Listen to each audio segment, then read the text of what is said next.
In Venezuela, officials there said at least 24 security personnel died in the U.S. raid that captured Nicolás Maduro and his wife. This, in addition to the 32 Cuban personnel that government said died as part of Maduro's security detail. There were reports today of arrests of journalists inside Venezuela, then reports that those journalists were released. The situation there remains tense as well. It's tense in neighboring Colombia, which is where we find our Lilia Luciano. Lilia, what's the latest? Hey there, Major. I've been talking to people for the last couple of days here on the crossing. We're right at the crossing between Venezuela and Colombia. And, Colombians have their opinions. They say what they wish. Venezuelans who live in Colombia say, we have free speech. This is what I think.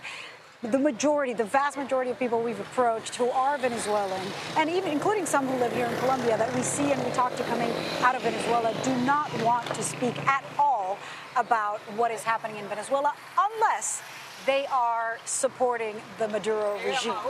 There's been a lot of expressions of, you just heard him, actually. I have my noise-canceling headphones, but I slightly heard que viva Maduro, long live Maduro. I hear a lot of free Maduro. The people who are against Maduro, pretty quiet. Why is that? Because a lot of people who come into Colombia also go back to Venezuela. And the repression is as bad as it has been over months and years. We have been getting reports from what are called the colectivos. These are the armed by the state, by the way, militias or gangs that operate in different cities of Venezuela, especially in Caracas, and who intimidate people. The police, the armed forces are also part of the repression, making sure that anybody who expresses their support for what happened on Saturday, for the removal of Maduro, for the bombings, for the United States, faces possible arrest.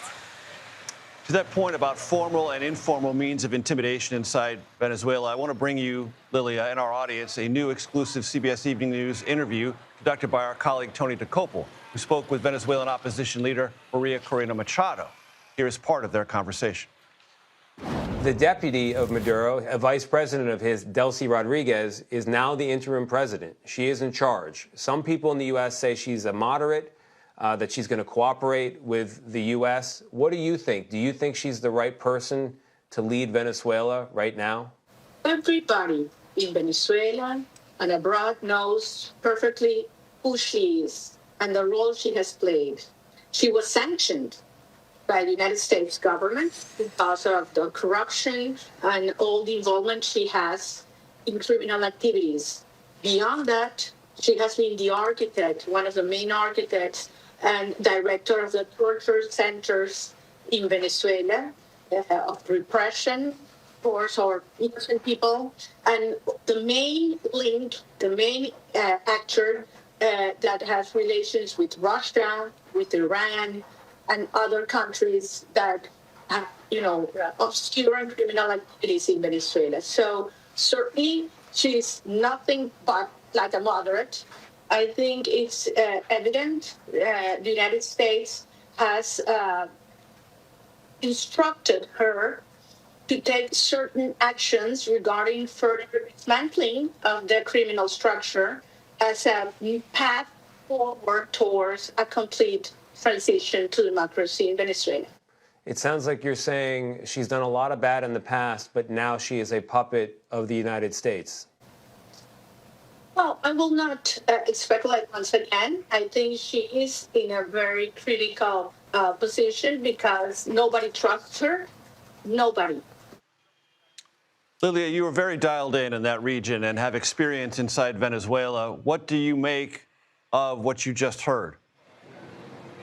Well, Major, I've been very dialed into this campaign. I interviewed Maria Corina Machado when she was illegally banned from running in the election. I was there with her when Maduro declared victory, also illegally and fraudulently. And I interviewed Maria Corina the day that she was announced as the Nobel Peace Prize winner.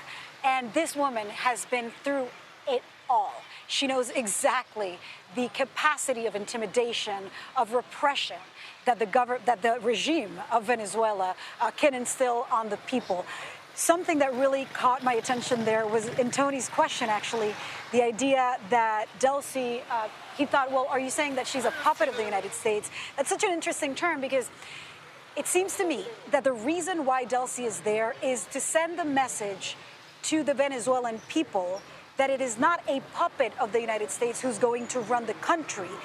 The people of Venezuela, not the people who voted for Edmundo González Urrutia, not the people who have supported Machado, not the people who want to be free of the regime, but the people who still follow the regime, are not trusting of Maria Corina Machado precisely because of the rhetoric that is coming from the regime, precisely because of the messaging that Diosdado and others and Maduro himself have sent, saying that if Maria Corina were to leave the country, she would be the puppet of the United States. So I just thought that was very interesting, and perhaps that is why the U.S. is deciding on this different strategy, a strategy of continuation over the collapse of the regime and the chaos that could follow, and play that long road into a transition to democracy, hopefully for Maria Corina, the opposition, and the people who want to get rid of the regime.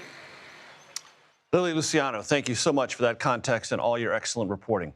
You can see more of Tony Dokoupil's interview with Venezuelan opposition leader Maria Corina Machado tonight on the CBS Evening News from Miami. It airs at 6:30 Eastern on your local CBS station.